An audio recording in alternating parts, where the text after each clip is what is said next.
د سیټ ته چې کوم ویډیو کلیپ تاسو ته ښکاري ډېر یو زبردست او ایمان افروز دی. یو ملګري راته اوس راولېږلو نو چې ومې کتلو انتهایي زیات خوشحاله شوم. دا په برطانیه کې یو چرچ دی جي، او اوس پکې تاسو ګورئ اذان کېږي. دا ټول هر څه په تاسو باندې اورومه، تاسو ته درښایم انشاءالله. خو د هغې نه مخکې دا واورئ چې دا یو چرچ و د عیسایانو په برطانیه کې و، او تقریبا 9,80,000 برټش پاونډ د دې قیمت لګېدلی و، چې د هیڅ چا په وس کې نه و چې دا به څوک اخلي څوک به نه اخلي. خو لهذا مسلمانان را پاسېدل، او په مسلمانانو کې بیا ترکیان، د ترکو مسلمانان ماشاءالله ډېر د اسلام دپاره د هغې تاریخي قربانۍ دي. په دې نن زمانه کې که موږ تاسو وګورو نو لکه آیا صوفیا مسجد، داسې نور تاریخي واقعات اکثر چې داسې اسلام دپاره او د دین دپاره چې کوم کار کېږي نو د ترکو پکې خامخا حصه وي. نو دغه ترکیان چې کوم دغه ملک کې اوسېدل دي را جمع شو، دې دپاره یې چندې او پیسې جمع کړې، او دغه چرچ چې دی دا یې واغستو د عیسایانو نه په ډېر لوی قیمت باندې واغستلو.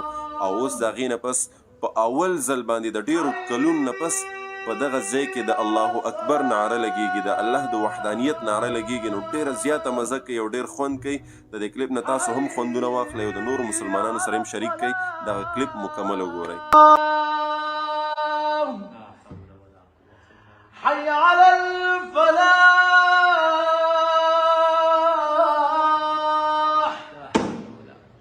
حي على الفلاح الله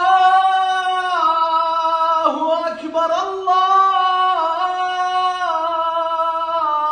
أكبر لا